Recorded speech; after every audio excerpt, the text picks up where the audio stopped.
Skyway Stage 2. Ayan mga ka-videos.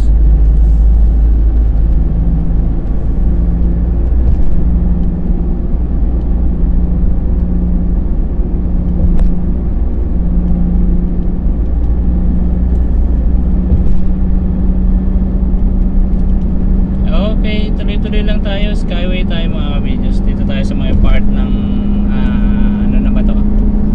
Quirino Avenue. Ayan. So may 12 kilometers pa tayo para bumaba sa Balintawak.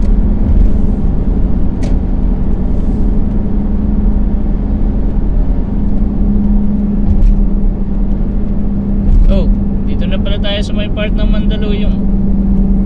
Ito na sa may part ng Marketplace mga ka-videos. Yan, Marketplace yung nasa right side natin. So boulevard na yung way dyan sa may part na yan. So tuloy-tuloy lang tayo.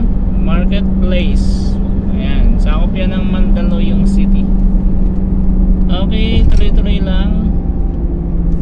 Skyway pa rin.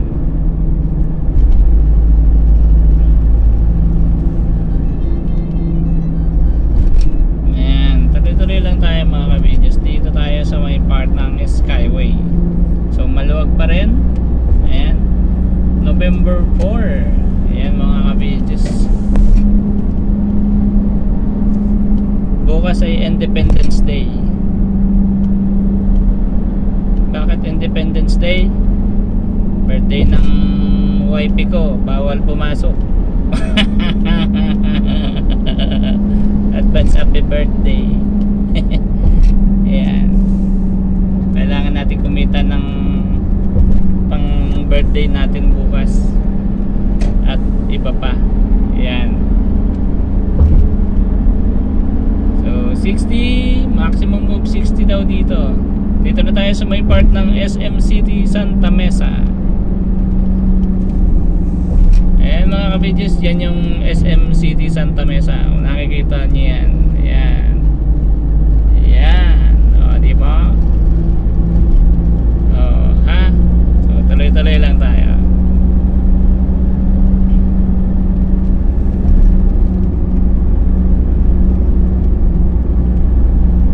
Ayan.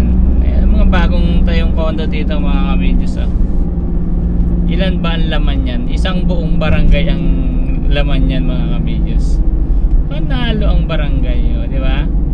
Dapat kuhanan nyo yan lahat ng sedula para alam natin kung sino ang Pilipino o hindi.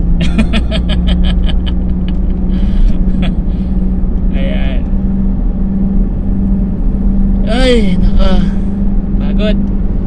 Pagod si Boyet. Pagod magdaldal. So oops, merong mobile sa likod.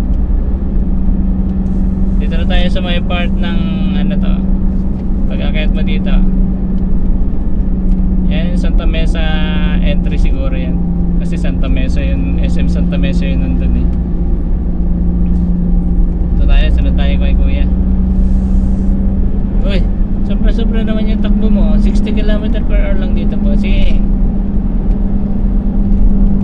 Pag ginaya ko yan, ulihin mo ako.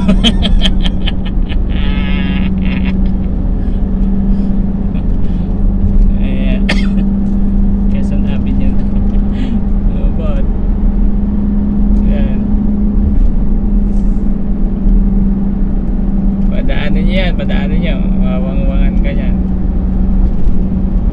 Padaanin.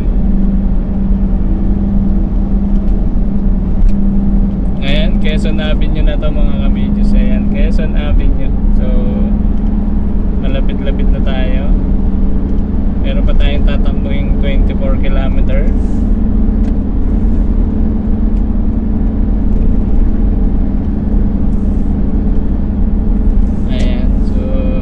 May ginagawa na namang isang building dyan na condo. Oh! Oh, ayan, nakita nyo ba yan? Yan, yan. Oh, bago na namang condo yan.